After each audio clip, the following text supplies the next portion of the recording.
Ladies and gentlemen, welcome to the Phoenix Club. Yay.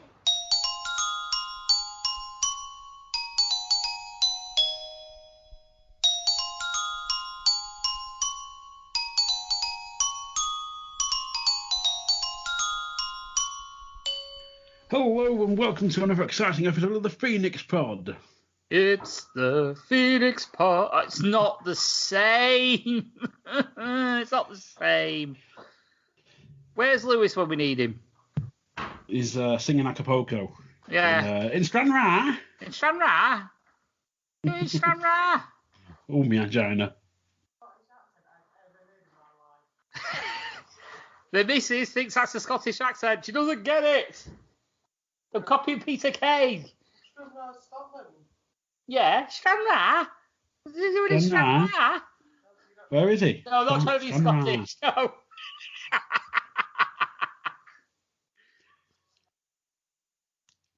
So yes, I am of course your host AXC, joined once again by a man who is half a man.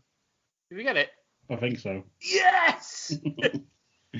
Well, to be fair, actually, last week we were actually in sync on the last episode on the Mount Park story. So somehow I don't know how.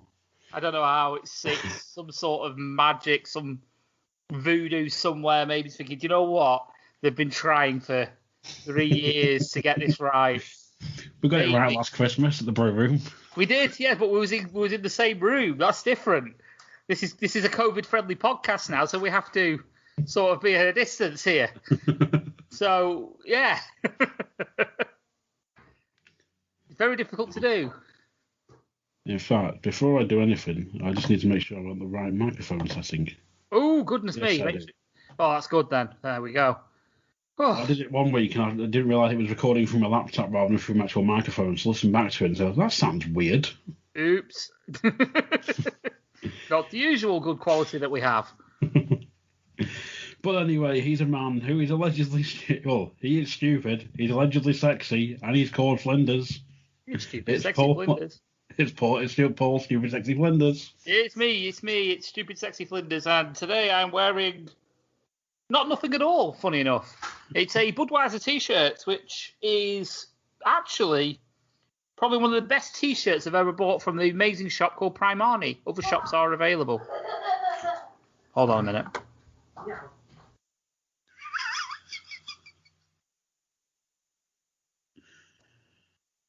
I do apologise there.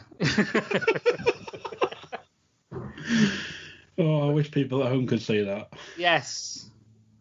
Just a figure emerged in the darkness and started laughing. It's like, no, that's creepy or funny. Like a Japanese horror film. But yeah, so, I'm currently wearing the best t-shirt I've ever bought from Primani. It's actually one. It's not shrank, which is actually I think that's a life goal. Buy a t-shirt from Primark that doesn't shrink. And I have. It's got Budweiser written on it. Pre-shrunk, is it called? I think. Pre-shrunk, yes. Pre-shrunk. Yeah, that's what I would tend to buy. Yeah, so if you're an XL, go for a free XL and then wash it, and it should fit you perfect. So. But yeah, I'm wearing a Budweiser t-shirt today. Nothing really. Other brands are available. Other brands are available. So we don't get sued. Ah, well.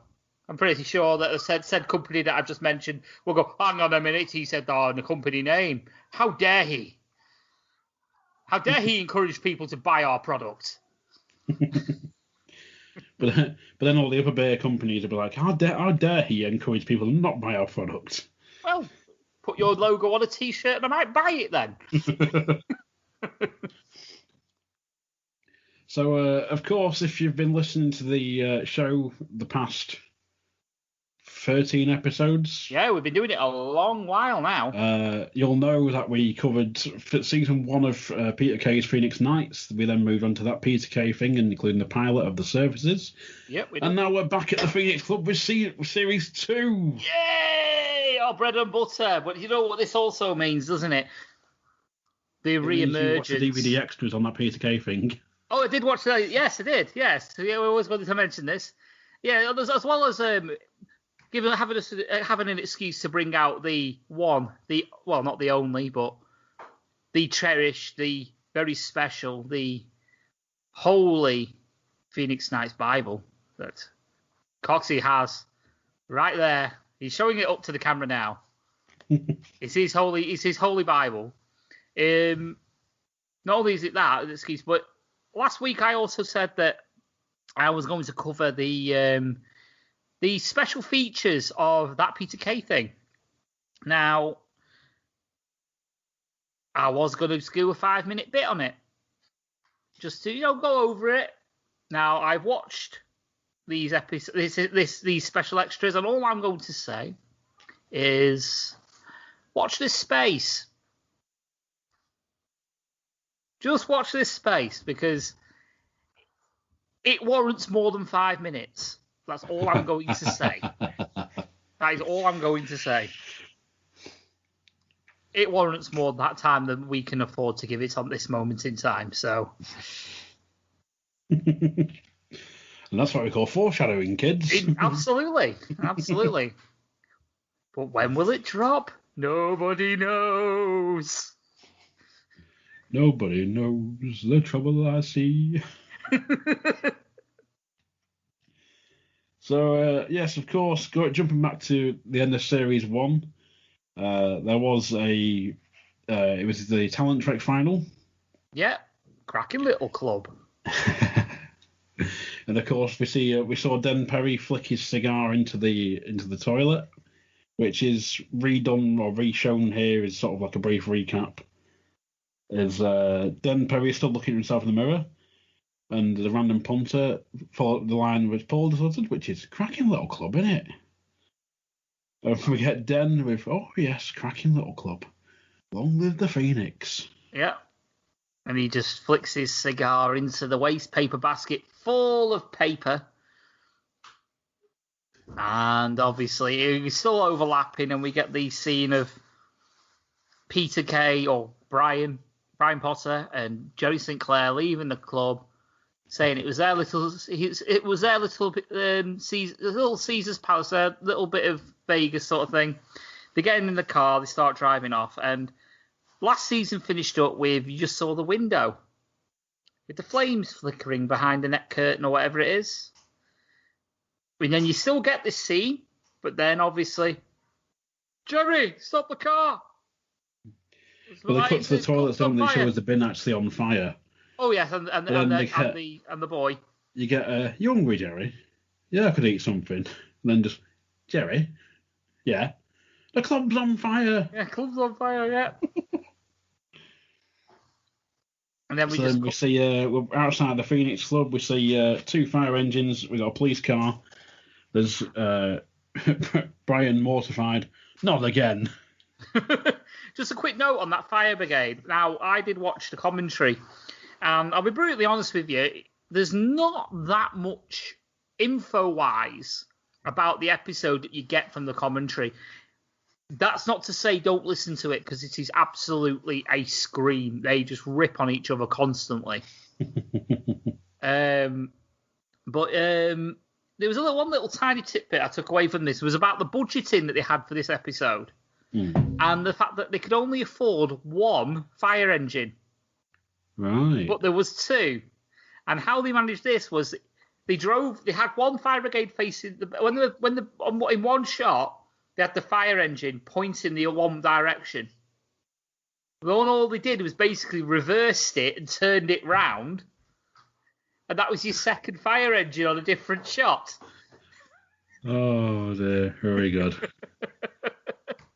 So that's how they got away with 2 fire engines, but only having to pay for 1.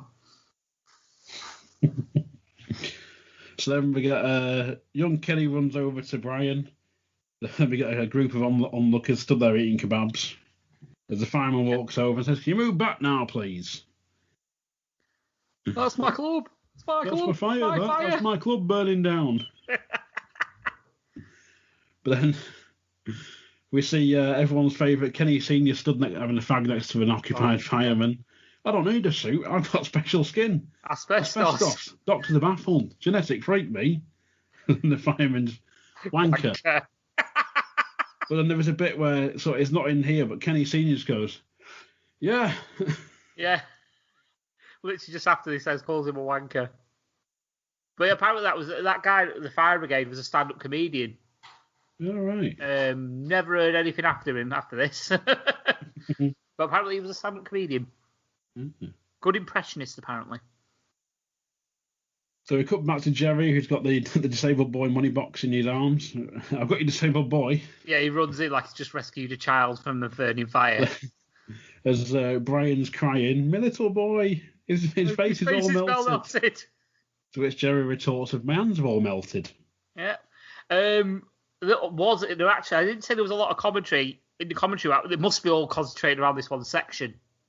Because he actually said that there was only 2 of those little boys in the whole country that they knew of. Yes, the one I remember that. Yeah. The one that they had hold of, and there was one in Fife or something like that up in Scotland. So what they had to do, they weren't allowed to burn the one they had. So what they decided to do was to make a mould and make their own, and then melt that.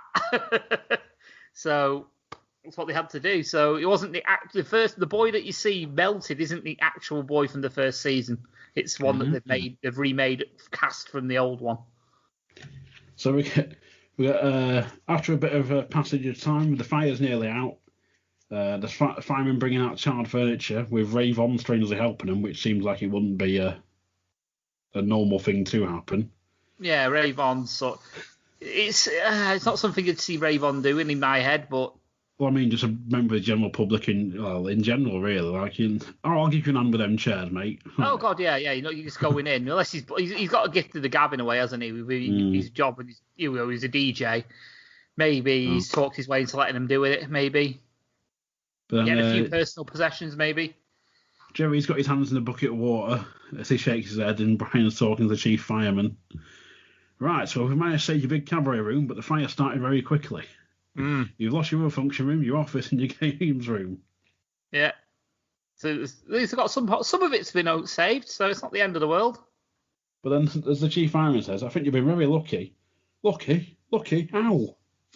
Well, if you had batteries in your low smoke alarms, it started in the gents' toilets. Oh God.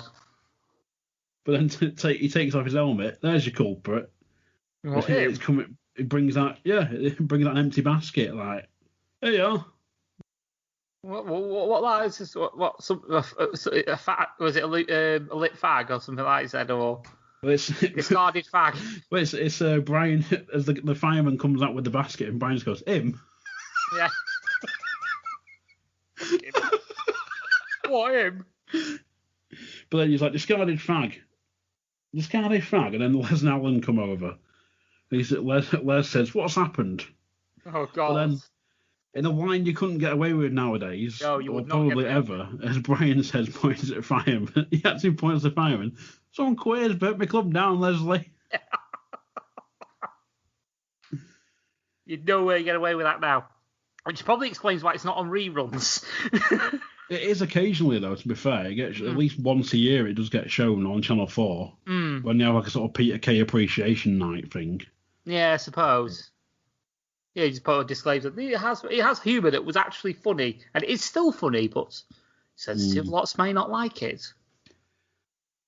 But then it'll be apparently a bit of a job for the fire investigation now, lads. Now, but then you said it looks like it's been started by a cigar or cigarettes. But then Brian says, "Or cigar? Yeah, why?" 2 words. Den words. Perry. Den Perry. Yeah. Dun, dun, dun, dun, dun, yeah, and then you get the Lewis moment. Dun, dun, dun, dun, dun, dun, dun. Or as Lewis found out, my ringtone.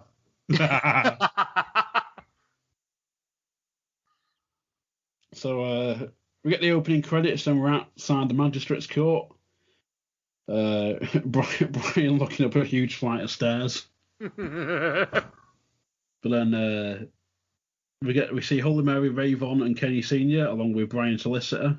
Who's looking at his watch. And are you there? The solicitor, where have you been? Where have I been? You seen them steps out there? Don't know if you've noticed, but I'm disabled.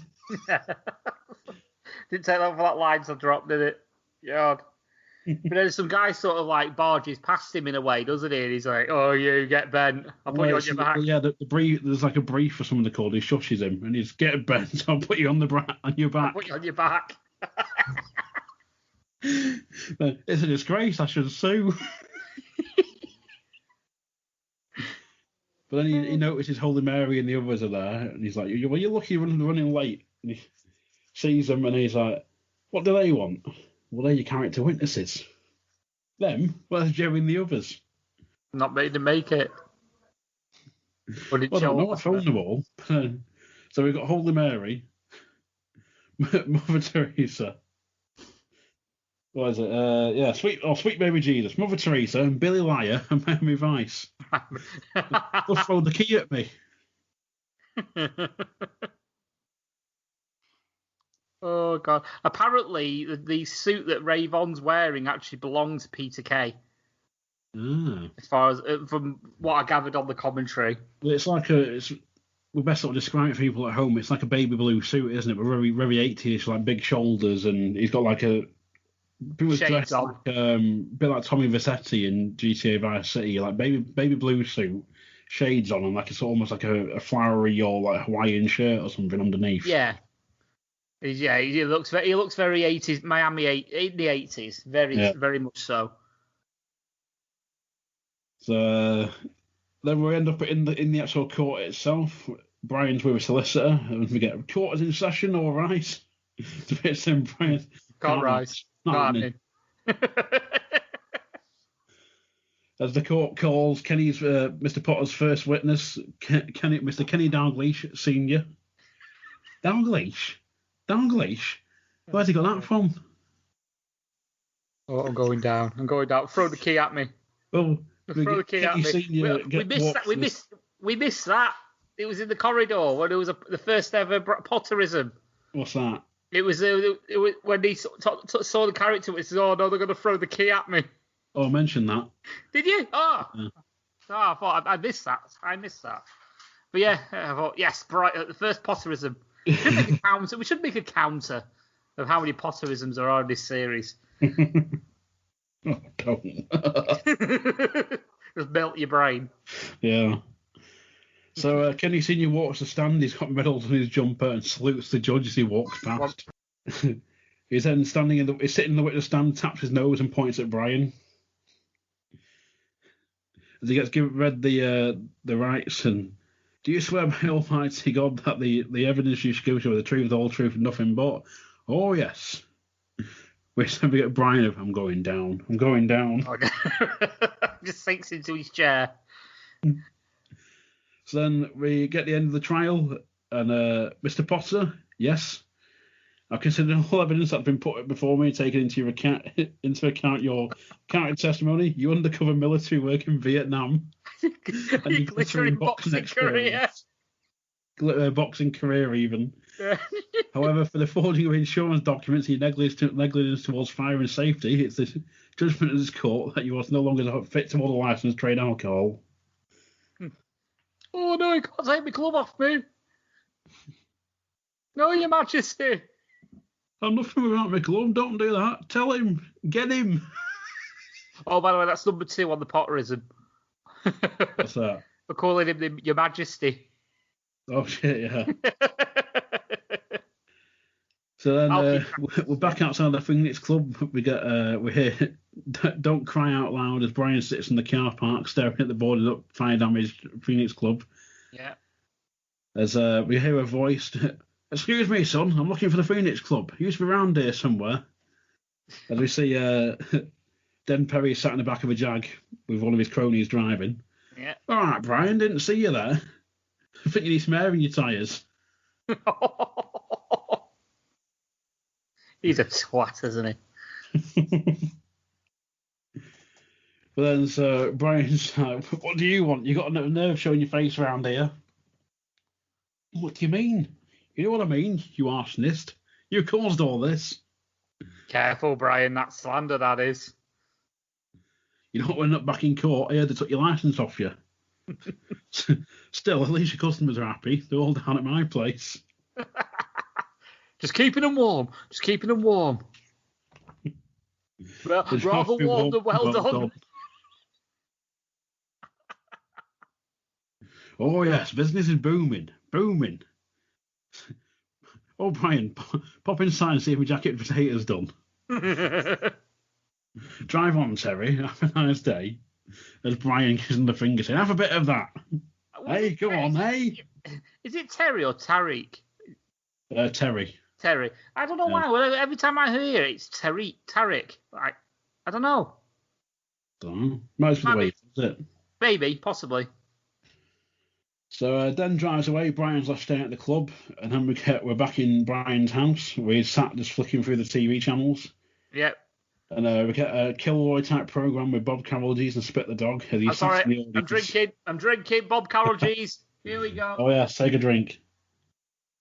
Every time Bob Carroll G's is mentioned, you have to take a drink. But so we're sat in the audience, caption on screen: "Mummy's baby, Daddy's maybe." So Bob's talking to a young girl. Well, we hope everything works out for you. And then teenage pregnancy can have tragic consequences. Louise, how did you find out you were pregnant? Well, I went to doctors and Spit the dog. Interrupted her spit, literally gobs on her. Don't be disgusting, you bad boy. What Paddy-mcguinness, who was on the commentary, says, it's funny this bit. I just love the bit how Spit the dog just turns away, starts laughing.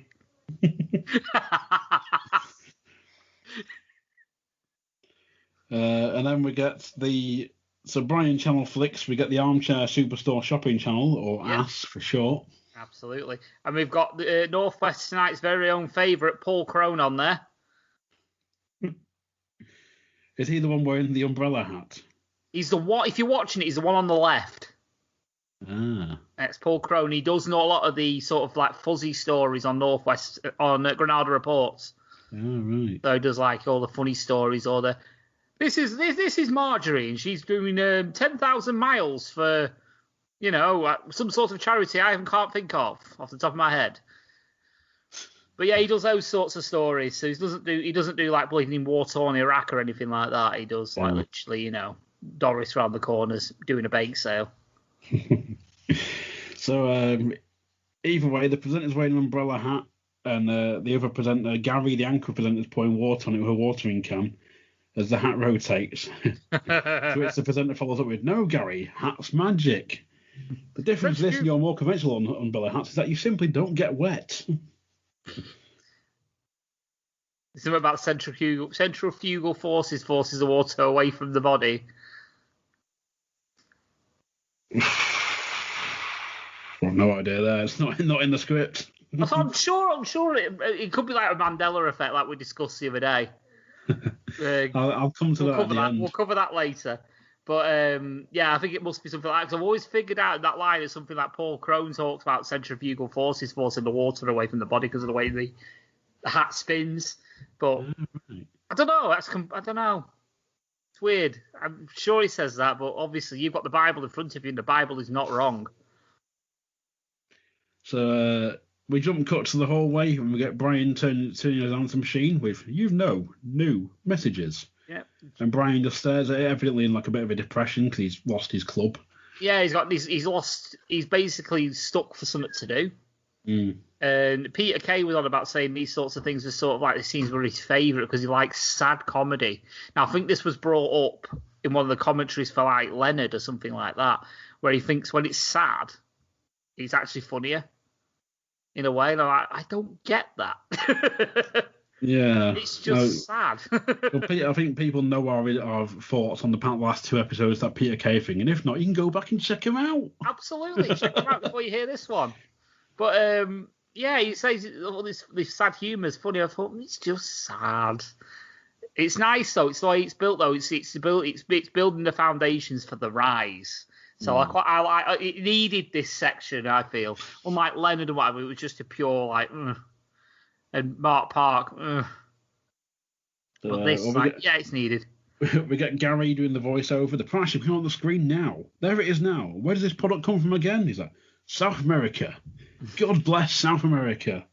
You need something like this, and they're available as it cuts to the Phoenix Club, the exterior, as Brian's out collecting litter in front of the club.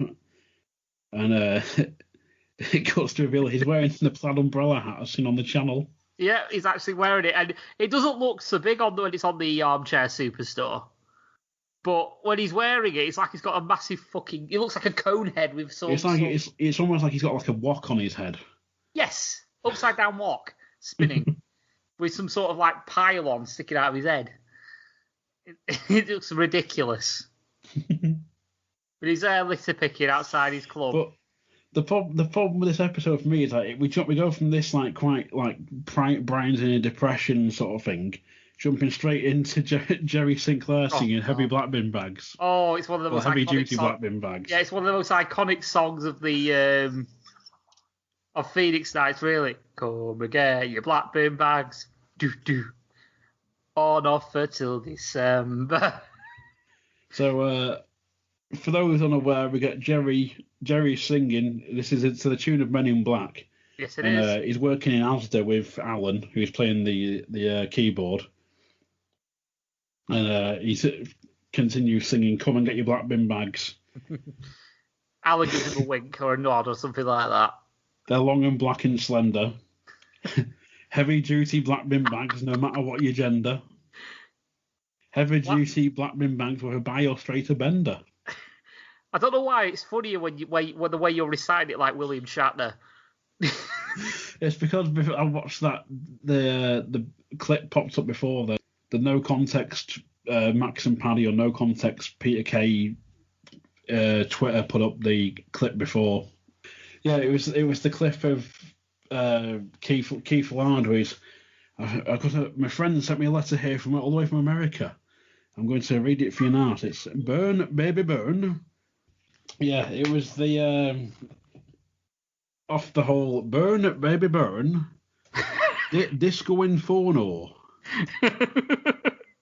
So I was going for that sort of thing, but it's you get heavy duty black bin bags, something to remember. Just rip with me, and tear with me right now. Just rip with me. Does it one more time. Fill them up now. So it's just like a complete contrast of like Peter Kay's going for that sad humour, like, oh yeah, feel sorry for Brian sort of thing. Yeah. Straight into Jerry singing black bin bags. Oh dear me. It's sort of like showing how far he's fell though as well, doesn't it? You know, sort of thing. It's like when you see the fact that he knows that Brian spotted him, it's like, oh shit, who hides himself sort of thing. But he can't because he's sort of like in a prominent place, right in the entrance. Yeah, it's like a big display, isn't it, sort of thing. But then Alan sort of sees him and just like smiles and nods, like. Yeah. There's a funny thing about actually in the commentary. I said there was nothing in this commentary. I brought it up a lot. They actually take the piss out of Alan's character. The guy that plays Alan, he's actually on the commentary, and he goes, "Come on, there's a line coming up. You got a line." he has about 2 lines, I think, in the whole series or something daft like that. And I think they're pretty much in this episode. Oh dear. And they're not even really anything. It's sort of like I've got to, you know, that's pretty much it. But it's like the Peter Kay thing in the club where he's got the brown shoes on. He's like, "Where's your black ones?" Like, "They've been healed." And he's like, "Oh, get them off before Ironside sees them, whatever." Yeah. You getting brown shoes, Alan? No. You know the rules. Get them off. Yeah. See, you got piss all past Ironside.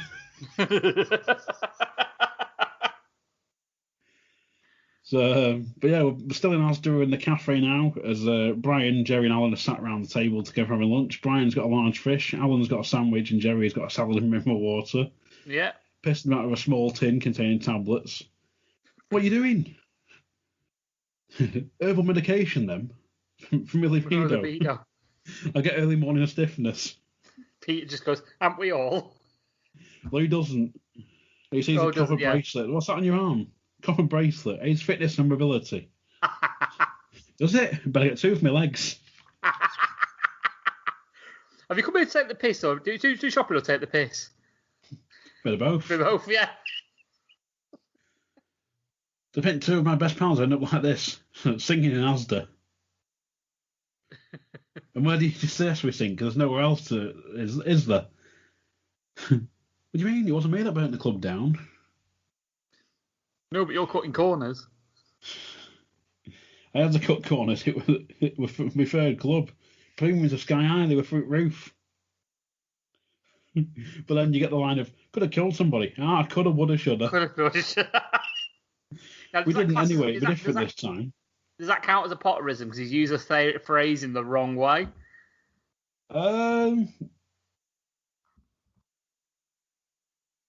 Maybe. Maybe, yeah, because coulda, woulda, shoulda is sort of like, yeah, I should have done something. But he's like, you could have killed somebody. It's more like you could have killed somebody. I could have killed him. I should have killed him. I should have killed him. I should have killed him. Yeah, we'll call it a Potterism. There you go. We're up to 3. We had to go to VAR for that one. So, what do you mean this time? As Brian says, I'm reopening the Phoenix. We're going to reopen the Phoenix. Yeah, you and Alan and... Are you on some sort of medication? I am, Jerry. 2 tablespoons of ambition, 3 times a day.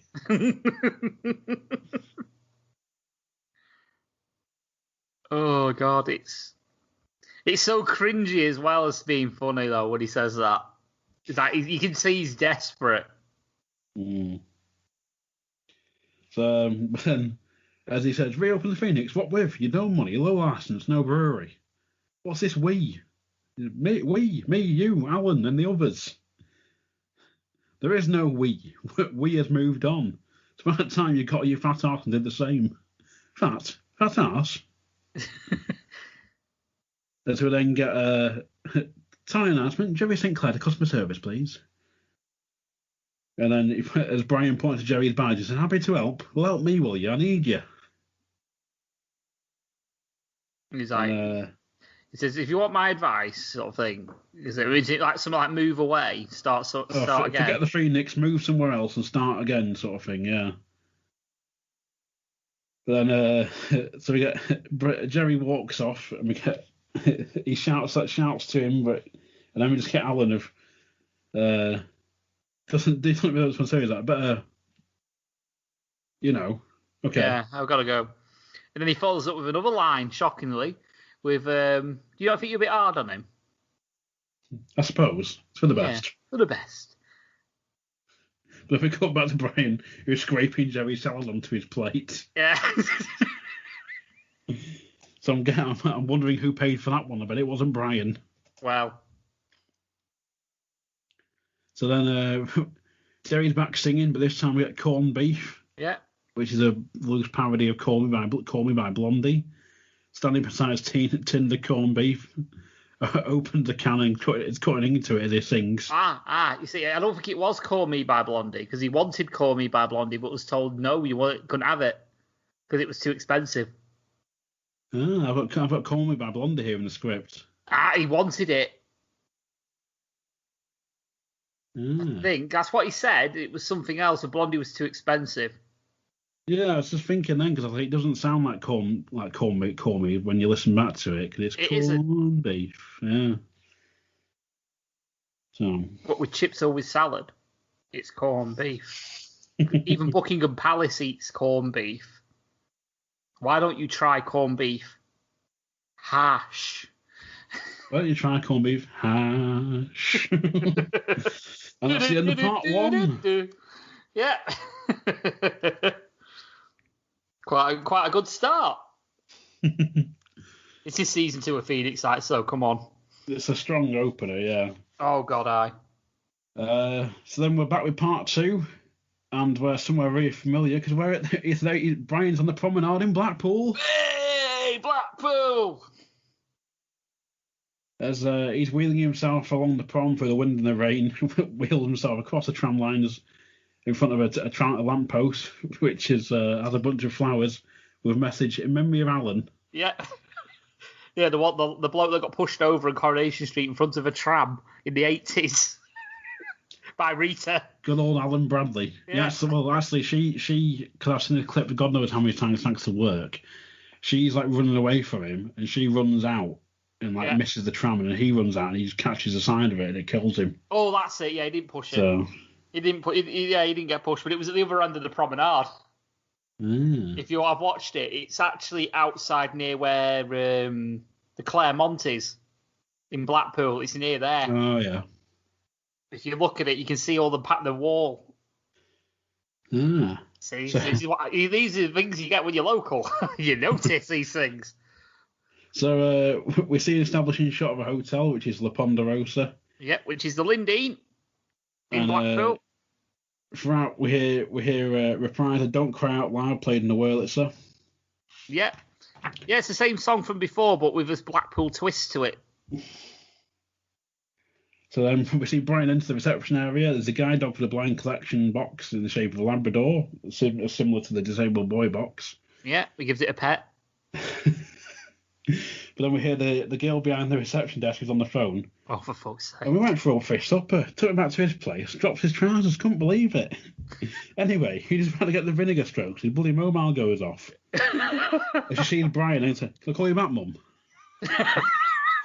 Hangs up and, "Yes, can I help?" As Brian wheels forward. There's a note.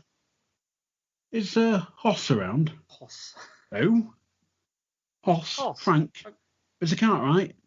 Frank cart right? Now, there's a thing on this in the commentary where Paddy McGuinness notices that Peter Kay's looking in completely the wrong fucking direction. So when you see the lines, the lady's obviously on one side of the counter, and Peter Kay's looking fucking elsewhere. He's probably reading his lines, something like that, which is on below shot, and he's looking down and he's reciting it. But you don't notice it until you hear it on commentary. It's like, oh shit. Yeah. He's legitimately just like off elsewhere. So the receptionist shouts, "Mr. Cartwright." You say, "What?" "There's someone here to see you." "What? Who? Where?" As we see, as Frank enters the shot, who bears an uncanny resemblance to Jim Bowen. It is the late great Jim Bowen. With the most host amazing of wig. Bullseye. Yeah, host of Bullseye, most famous. Yeah, most famous for Bullseye. Wearing the most amazing wig ever. "Hey, Brian Potter. Frank Cartwright. What happened to your legs? What happened to your head?" What happened to your head? You were bald last time I saw you. He sort of adjusted his wig. Oh dear. So then we're in the La Ponderosa function room. We got pensioners and families are out. Yep. As listed here, Terry Foy is on the stage singing "Love Really Hurts About You." Yep. As, Terry Foy, yes. Now, he was picked up for this the same way. Remember, if you watch listen to the commentary of, I think it's In the Club. There was a lady singer in that where Peter Kay listened to her at like a gig, sort of like sort of like the entertainment in a pub, and he liked it. Yeah, was it Lynn's? She was one of talent track finalists, wasn't she? Yeah, she was like the blonde woman with short hair. Her. Now he met him the same way, but he has like sort of like a trademark that he does, sort of like a unique sort of thing that he does, where at the end of certain lines, or not necessarily at the end of a song, he'll sometimes do it in the middle of a song. He sort of goes, "Sweet," or something like that, which he does at the end of the song here. Well, it's I remember there's, where is it? It's in this bit, and it's, because I remember them talking about it in the bit. It's not mentioned here in the script, but I remember them sort of taking the piss out of it in the actual commentary. Yeah. Because Peter just loves how like high pitched he gets or whatever it is he does, sort of thing. Right? Exactly that. Yeah, Peter just loves the tone that he does and how he just pulls it out of fucking nowhere, essentially. So it's completely random. I love it. But Brian and Frank are sat in front of a window overlooking the prom, and we can see the illuminations behind them to give you the sort of time of year. So it's between like September and November, roughly. Yeah, they were saying when it was filmed, they were doing turkey and tinsel. And when they were there with the filming crew, they were there for 3 days. This is on commentary. And the old lady, there was like a big coach party of old ladies there, and they thought they were there to do entertainment for them. And after the 3rd day, they were not happy. They were fuming because they thought, Peter Kay had come to do some fucking comedy for him. No, obviously Jim Bowen's there as well. Yeah. And apparently Paddy-mcguinness was there as well, just because Jim Bowen was there and he wanted to meet him. All right. Weird. Yeah. So, but we got sort of mid conversation of like, he was a devil, wasn't he? But then Brian retorts with, who can hit him like a frog over a pump? They were happy days, weren't they? I can't go back. But then as Frank reminisces, saying, I'm glad I'm out of Clubland now. This is why I've come here. It's I've got this place, 69 bedrooms, en suite, making a fortune here. I love the way he said, for nothing. I love the way he says en suite because it's proper northern, en suite. I've got a bar, bistro, a children's play area, solarium, solarium, lift to all floors. The luxury. If Carol's leg pays out, I'm going to get a jacuzzi. Oh yeah, jacuzzi. Yeah, I'm going to get a jacuzzi. That's the one. But me and my brother were like sort of joking back and forth a bit at one point, and we sort of both pointed out the fact that a lot of hotel windows in Blackpool still advertise like a colour TV as part of their thing for like the rooms. There's still some now. It's colour TV. There's still some now that do it. Like some of the really run-down guest houses, if you walk down the side streets down between Lytham Road and the Promenade, and you look at some of the hotels down there, some of them still have, they've got like the sticker of like an 8-ball in there. It's like, we've got pool! Things like that. Yeah. I remember back in the day, if you had a pool table, that class you was a sports bar. So... yeah, I'll tell you what the future is. You're listening to me. The future's everything under one roof. Look on there, see? Sunshine indoors. Shows him a beer mat. La Ponderosa, sunshine indoors. I like that. Very good, Frank. It's catchy. It's got Frank's boat race in the middle of it. You're forgetting I'm blacklisted, Frank. I'm not got a brewery. They won't touch me. What have I got here? Bottles and cans, that's it. Don't need your brewery. Don't need it. It's not what they drink, it's where they drink it. Neither of them. Oh, Frank, I've not got a licence. Neither have I. It's Carol's name over the door, but I call the shots. Yeah. What you need is a fall guy. He says, you say you're working from behind, and then it was like, I don't know if this was like a little private joke or something like that between the guy that plays Kenny Senior and Peter Kay, because he turns around to Peter Kay on the commentary and goes, "Bit like your last doctor's appointment, wasn't it?" And Peter Kay sort of giggles at it, but you can tell it's like, yeah, I'm not too pleased about that. But then, so they're sort of talking about that, saying, "Oh yeah, think about it." Anyway, make yourself at home, enjoy all the facilities. We'll sort you back out when you leave.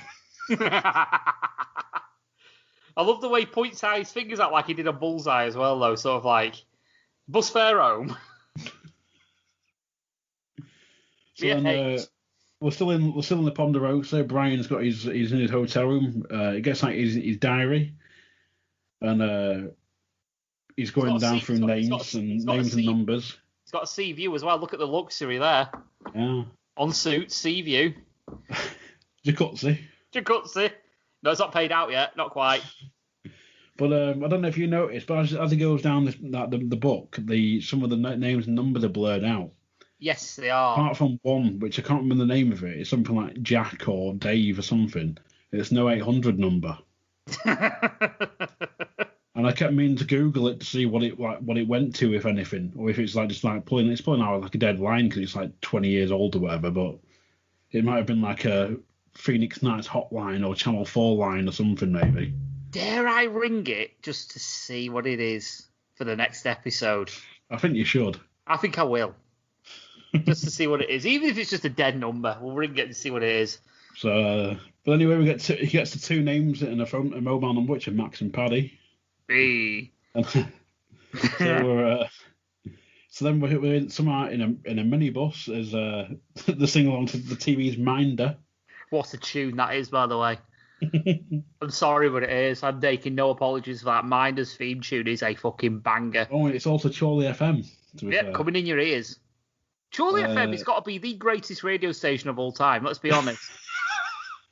Let's be honest, really. What started as a fictional station actually ended up being a proper station, but the music was just non-stop banger after banger. It really was.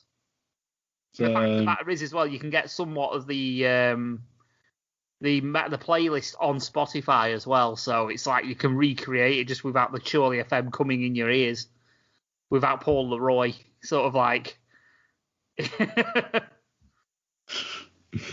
So, but we got a shot of Max's mobile, which is all that 3310 or 3210. Yeah, just aging the program for you. Which has Ironside on the display, but they can't hear it.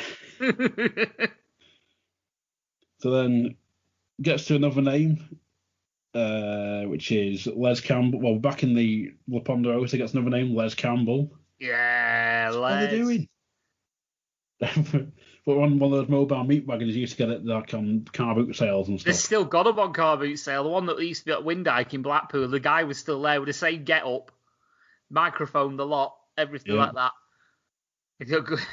Well, look, it shows its age as well because it's somewhat relevant with what the joke he says while he's actually selling the meat. So I'm not asking, is it a bit of something extra? BSE, bit of something extra.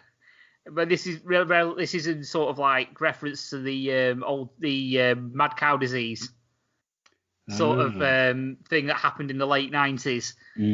But there was loads of names for it: CJD, mad cow disease, and there was fucking BSE as well was another one for it. Yeah, right. But yeah, but something extra. So I'm not asking for 9 or 8 or something like that. I'm not a full bag there. I'm not asking £8. I'm not even asking £7. £6 a lot. And I'll tell you what I'm going to do. I'll throw in a pig's dick for the dog. As he holds it up. And a bit of a delicacy in Thailand there, my love. As his mobile rings. Hang on, excuse me a minute. Hello? Hello, Brian. Leslie? Brian Potter. Hey, Brian. How's it going? Everybody's still on the microphone. So then we're at a crossing and we get Kenny Senior. Oh God, he's dressed as a lollipop man. This is funny. Whoa, whoa, whoa, whoa! Where are you going? There's two lads trying and cross. Yeah, and he's put his stick out in front of him. Just run out like that. There's nothing coming. Oh, we can't be too careful. Come on, we're going to be late. Better late than dead.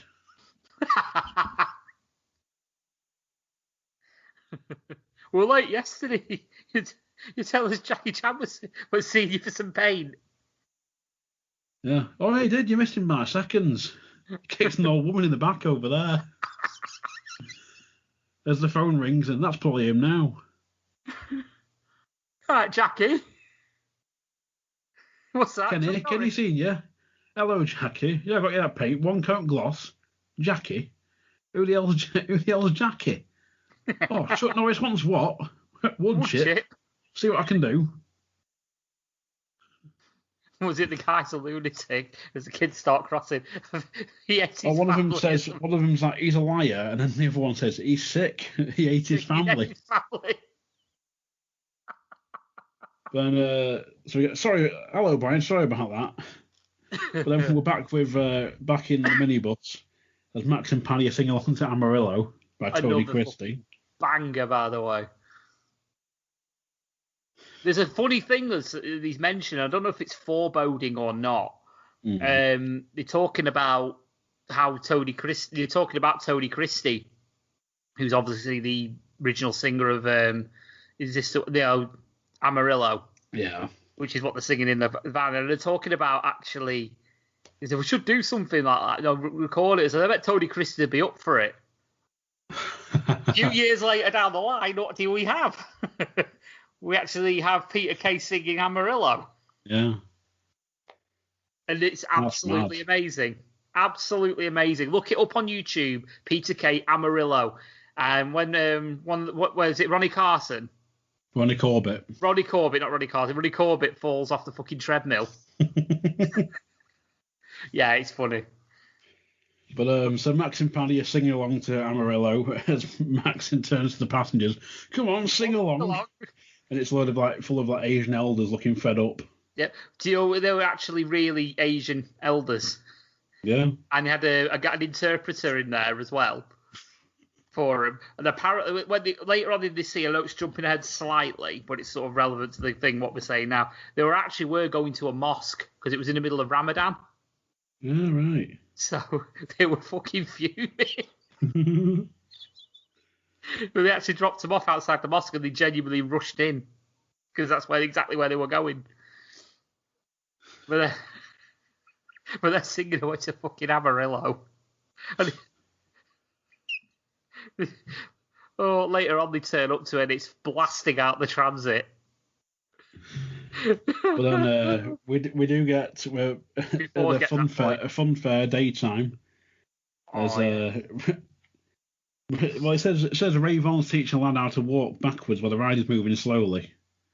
I don't think he is. But that must have changed because he's actually sat in the booth, isn't he? Come on, the longer you scream, the faster the ride. Yes, and please stay in your seat at all times. Stay seated or you may die. See, I've got here in the script is slightly different because it's got You Spin Me Round playing. But then it says, the longer you scream, the faster the ride. Remember, fun is the key. Yep. But keep singing at all times or you may die. Not singing, it's seated. Keep seated or you may die. Well, this says keep singing.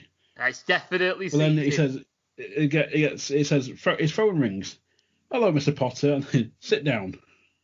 Yeah, because he keeps going on about telling the kids to sit down. And then Matt jumps straight to Holy Mary in the queue at church. There's a thing on commentary about that. Her ringtone. They wanted to use Jesus Christ Superstar, but they couldn't afford it, so they went with Hot Stuff instead. By Donna Summer. Yes. So she answers to it, nodding for an apology to everyone around her. Sorry, love, I can't talk much. I'm in a church. And just hangs up. Then back in the minibus, Max and Paddy are still singing to Amarillo. But they're getting more animated about it as well. It's just funny as fuck. The beeping in time with the song and that as well. Sha-la-la-la-la-la-la, sha-la-la. Line from Max here, he says, right, here we are, boys, as he helps him off the bus, and then says, say one for me. Say one for me. But then we get Paddy go, hey, have you seen this? What? 8 missed calls off Ironside.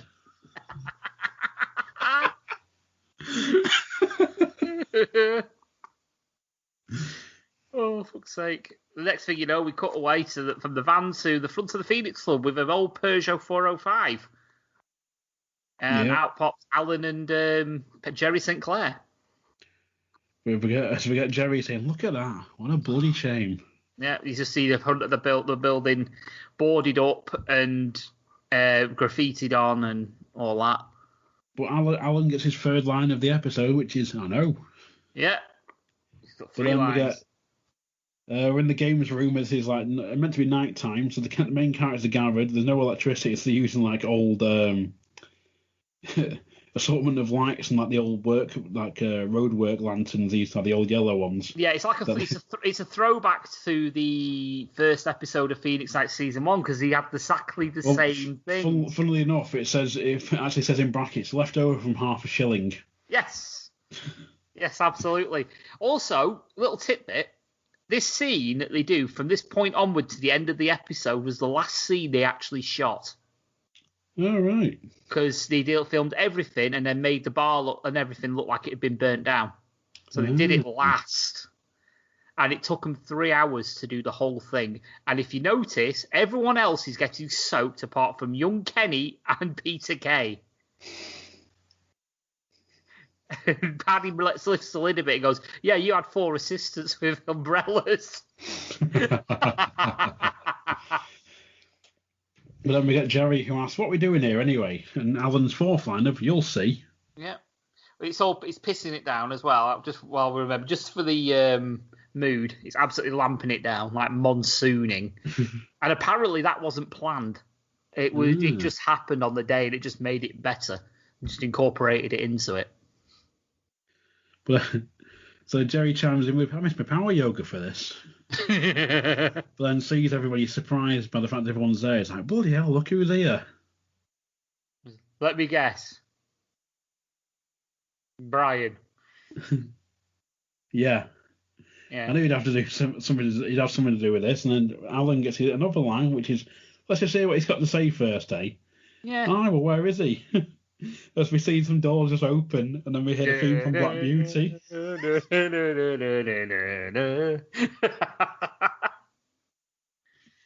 Oh, God.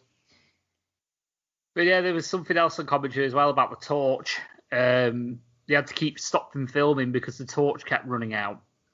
Because young Kenny kept fucking around with it. So the charge kept going. Oh, dear.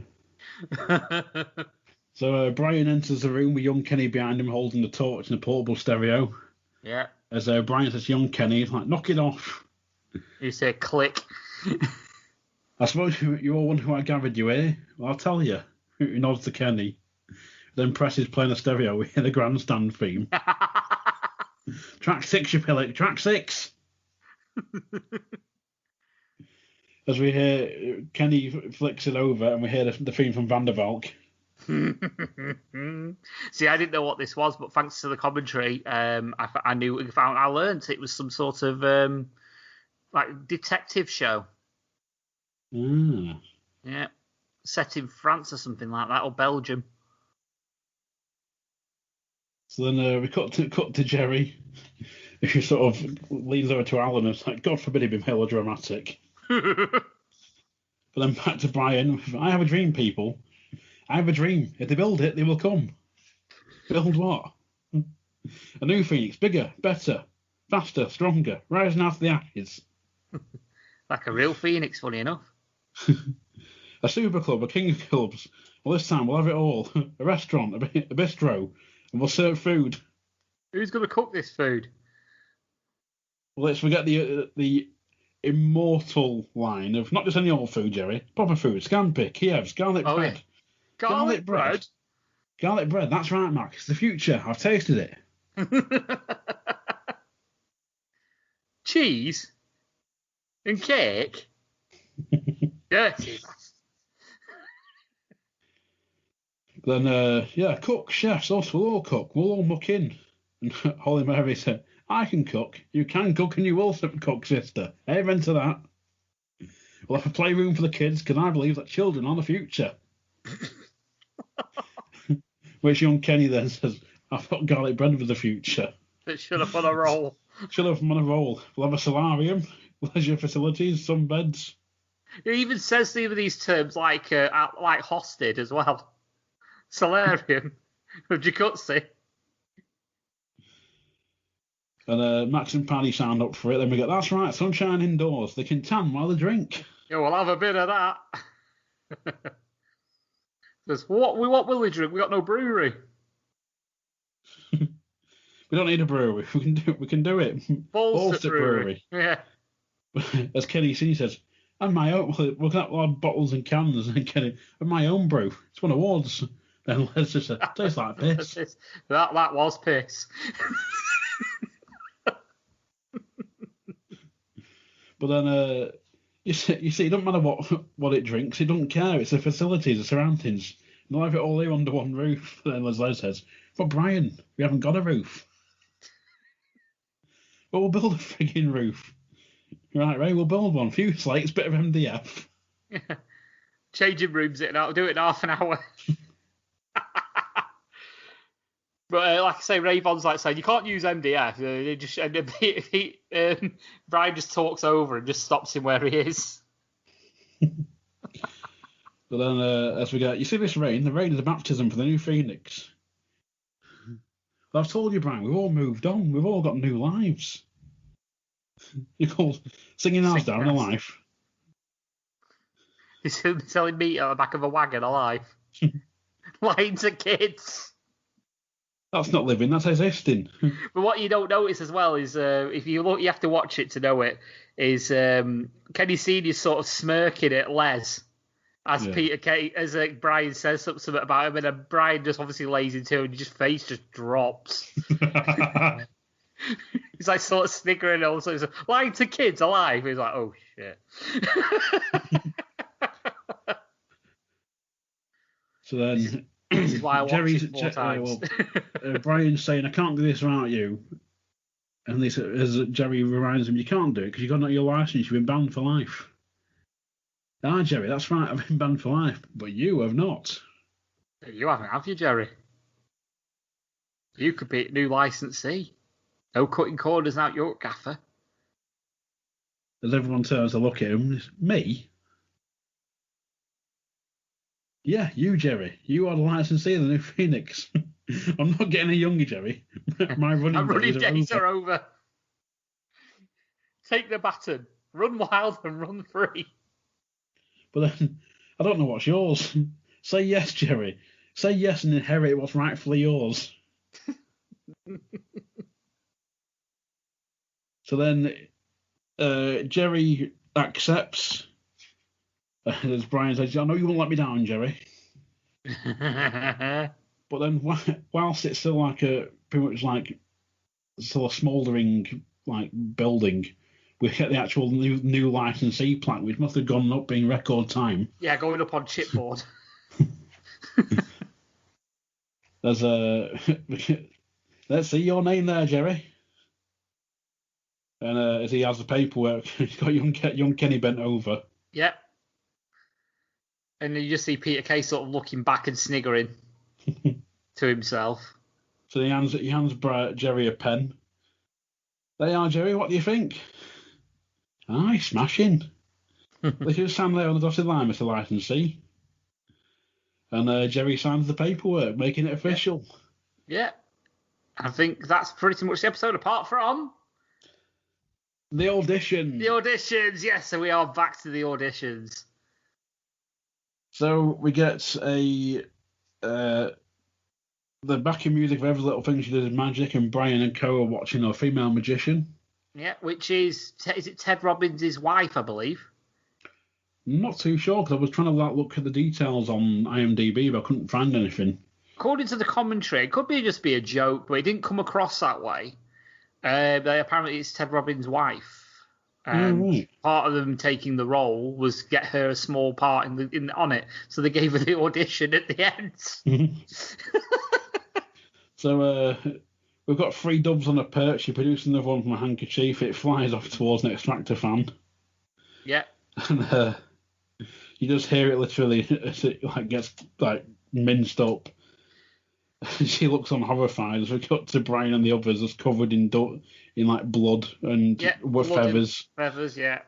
The music stops and Brian just spits out a feather and follows up with next. And that's your episode. That's episode 1 of series 2. Yeah. Oh, it's good to be back. A welcoming return to form, I think, for the Phoenix Nights. Oh, absolutely. Episodes. I mean, we've had a month of dross, let's be honest. And then you get this, and it's like 2 episodes, 2 weeks, yeah. Oh well, I thought you meant. I was thinking then of brain fart, like Peter Kay in general, because I was like, well, that covers 14 weeks for that Peter Kay thing. But yeah, like a month of Leonard and Mark Park. Yeah, and then you got this, and it's like, it's so good to be back. To have Brian Potter again, it's like, yes, so good having the whole crew back together. Yeah, it's like I said, I struggled. Like I said on Mark Park, I watched it twice and I couldn't bring myself to watch it a third time. It was just, I had no drive to do it, no motivation, because I just did not enjoy that episode. I watched this episode 4 times. I watched it twice today, and it was, I can't get enough of it. I'd quite happily sit and binge the whole series in one go. I thought it was one of them where I thought more happened at the end. I always forget that this episode ends how it does. In terms of like him just signing the paper. I'm like, yeah, you're licensee now. Great. Yeah, a lot happens in this, from the club burning down to sorting it out, and there must be like a few months of time had passed this whole episode. It must be months. And I think they do Peter Kay does a really good job of sort of like wrapping up a month and sort of like the space between Phoenix Club 1 burning down and the start of Phoenix Club 2. I think they do a quite good job of condensing it into the key moments in a way. Like, for example, you got the Peter Kay's spiral into depression. Not Peter Kay, sorry, Brian's spiral into depression. Yeah. And then you sort of like have the moment where he gets the idea, goes, fuck it, I can't sit on my arse anymore. Goes to tell his second in command in a way, Jerry Sinclair, and Jerry goes, fuck off, I'm not interested. Yeah. And so he sort of like goes to Blackpool for a break to see his old mate, and he gives him sort of an epiphany. It's like, I can do this. And then he starts making plans in his head while he's still in Blackpool. Rounds up the whole gang, and it's like, right, here we go. And obviously he's now winding it up, and now it's episode 2. We're going to put the little toy mouse on the ground and see how far it goes. Well, it was. I was just looking at the book. Then there's like I know what's coming up part of what's coming up in episode 2. I fucking love episode 2. Oh God! But I always forget this episode just finishes with him signing over Jerry becoming licensee, and that's it. But then, like, I always forget that like Black Bin Mag's in this episode. Before I watched it back, I was like, I'm sure that's like a later episode 3 or something. I was like, no, it's episode 1. Like, episode 1, when they've all split up from the Phoenix Club burning down. So there's that transitional period of sort of like them coming away from it and then coming back. So episode 1 is that sort of transition period, sort of like we've fucked off and now you've enticed us back in, which also kind of shows in a way that the Brian Potter has some sort of charisma to be able to wind everyone back. And I mean, he's nearly got the full crew. There's only one barmaid that didn't come back. Oh, maybe in Young Mary as well.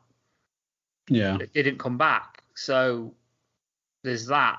But then obviously we're going to get heavy later on, which is going into spoilers in a way of a few extra people coming in.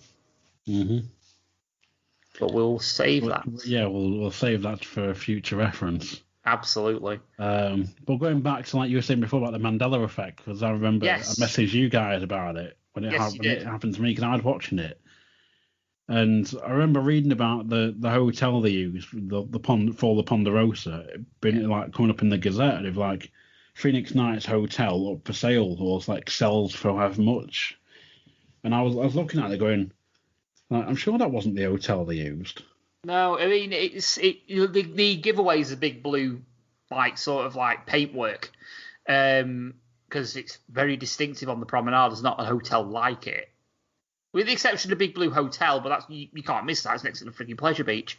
But it's the Lindeen, and I was like blown away when Coxie told us like he didn't think it was the Lindeen, because I've always lived like 5 minutes away from that hotel, and it's like, yeah, that's the Peter Kay Hotel. Every time I went past it, that's the Phoenix Nights Hotel. So I'm always associated with it, yeah. Well, because every time I go past on the tram or whatever, I look at this one hotel further down the prom, and I'm like, oh, there it is. That's the hotel that Brian goes to. And I'm sure there's like, it must be in the extended or the alternate and deleted scene or something where he either goes past that hotel or he goes into it or something. I'm sure it's under a different name. So whether that's where I've got it from or not, I'm not too sure, but I can never remember actually seeing La Ponderosa as the Lindeen from watching it. Like, I wouldn't be shocked if there was a scene in the extended, because I've not seen the extended cuts or deleted scenes, if there's a bit where he goes into a gift shop, and the hotel that you was thinking of is right next door to them gift shops, which is the nearest ones to that hotel. So it could be a scene where he's actually gone past in his wheelchair past that into the guest thing or into the gift shop or something like that, or past the gift shop. I don't know. I'll have to look. So we're going to look at the extras anyway at some point. And yeah, possibly that. Another little tidbit. Back in the day, where this was filmed in 2000, 2001, and I was in high school at the time, and we had the fuel crisis, which meant Blackpool Transport decided they didn't want to run buses anymore. They had to use the trams. Now, I lived at Central Pier, and I had to go past right down to Ginn Square, which was too long for my little legs at the time, too far away. So I had to get the tram. And back in the day, and Coxie might attest this, they were fucking expensive. The trams, they were extortionate, so we never used to get them. Back when they used to have the old fucking like meters where they used to like just to slide all the things together, and I'm pretty sure they could make their own fucking prices up. But yeah, we did all that, and yeah, I don't remember going on the old trams very much. Because they were so expensive. And the tram that went past us sticks in my brain very much so, because it was the tram one that the fuel crisis only really happened in affected Blackpool for a few days really. I only went on the tram once because I decided fuck it, I'm going to walk it in future. It was too expensive. But the one tram that I did get was a Warburton's tram, a purple Warburton's tram, that appeared in this episode that went past Brian. So when I saw that, I was like, that's the tram I went to school on. And it doesn't sound a lot. I think, you're from Blackpool, you must go on the trams a lot. It's like, no. If the tram's a really inefficient way to get around in Blackpool, unless you want to stay on the promenade. And being a local, most of the stuff I want to go to is not on the prom. So I don't go on the trams very often. Maybe because they're extortionate, but nowadays, I will admit they actually are quite good value. They're really good, but back then it was a novelty. That was because I didn't go on the trams very often. It was stuck out. So it's a weird thing to notice and to remember, and so I think, oh my god, I've been on that tram, but it's coming from Blackpool, but I never used to go on them. So I used to cycle or walk. So. Or get the bus. never went on the trams, so I was like, oh, that's the tram I went on. Oh. So, yeah, that was something for me on that as well. But yeah, Mandela effect and all that. I had the sort of on my line, like you say, but it's one of them. You had a hotel. It was a bit further north and south than you thought. It's going to be one of them where I'm going to be watching the alternate, well, the extended scenes or whatever later on, and be like, that's the bit. I'm going to be able to check it out now. I totally imagined it, and it never actually happened. It'll be at the beginning of it as well, so it won't be far to check, because they do it in episode order. So if you're going to do it, you'll be probably less than 5 minutes into it. So, yeah, give it a whirl. If you've got the discs, this is the advantage of buying the discs. Get them, you get all these extras. And the commentaries. And Easter eggs, which there is on Series 2. There are Easter eggs. And I know where they are. I think once we do get to episode 6, I think you should reveal them. I will do. I will say where these Easter eggs are. If I know them, I will reveal them. There you go. Yeah. So yeah, that was. So what did you think of episode 1 of season 2 overall? I can't gush enough. I loved it. Absolutely loved it. And the best thing about it is the quality for me doesn't go down at all for this whole season. That's a spoiler, and I don't mind revealing that. It is absolutely fucking fantastic. Get on Magpie, Music Magpie, and get this DVD, because it is phenomenal. Season 1, Season 2 of Phoenix Nights are a bare minimum, I think, for anyone that's interested in British humour, British comedy. Season 1 and Season 2 of Phoenix Nights are a fucking bread and butter.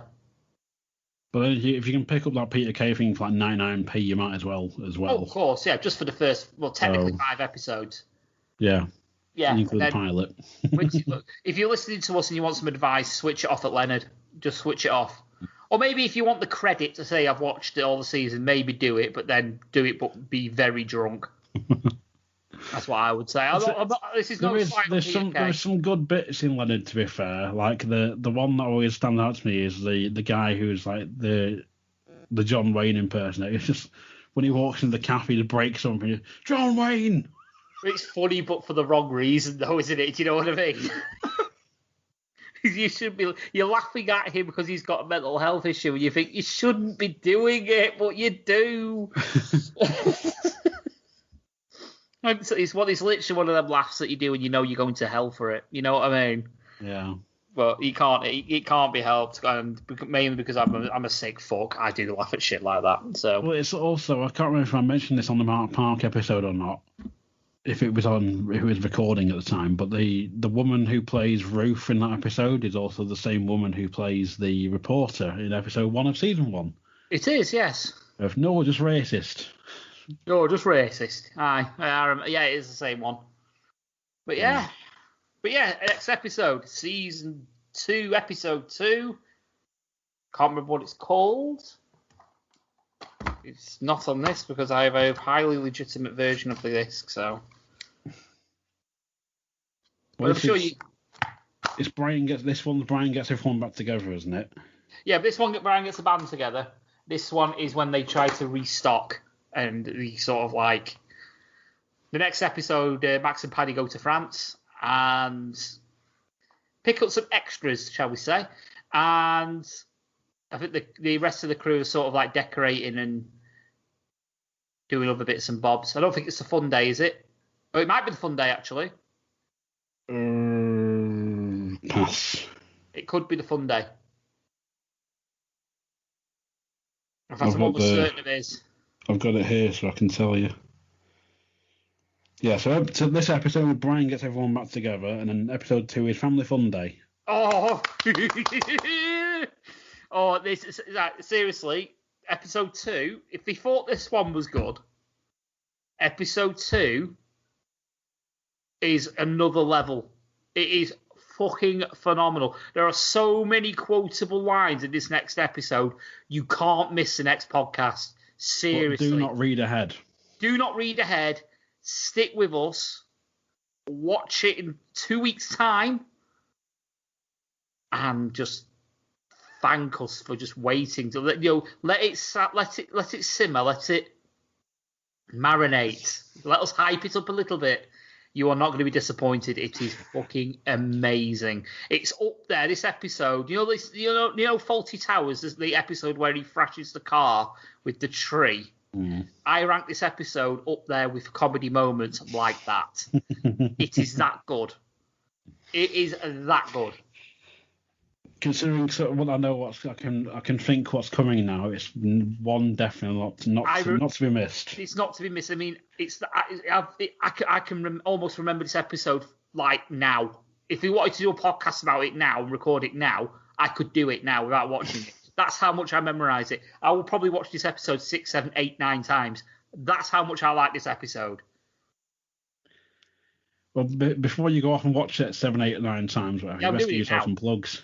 Oh, yes, I had to give myself some plugs. Yeah, so you can find me on the UK RAD Live podcast. We're on all the good podcast catchers out there. We are overdue a new show, and funny enough, I've got something clicking in my head for next week. But yeah, you can find us on Twitter at UK RAD Podcast. We are on Facebook. We're on YouTube. You can find our back catalogue there. Just look for UK RAD Podcast.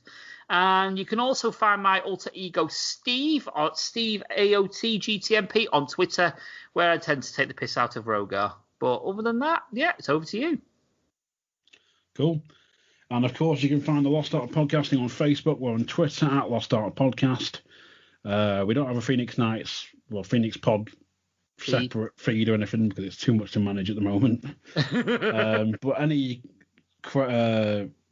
email or anything, just find it on there because we're under Lost Art Podcast, and I always reply to people if I can. And we're also on Instagram at Lost Art Podcasting. You can find us on all good podcast providers, including Spreaker, Apple Podcasts, Spotify, Stitcher. Name it, we're on it pretty much. Yep. And of course, you can also find us on Podchaser. I've still got to give you them numbers. But speaking of which, to be fair, I will plug the podcast that Steve and Rogar are on. It's at Treason No for Gunpowder, Treason No Plot, which is a actual play homebrew D&D podcast. There you go. Yep. So, for the Phoenix Pod, I've been AXC. And I've been Stupid Sexy Flinders. And I think all that's left to say is next. Garlic bread. Oh, sorry. Next.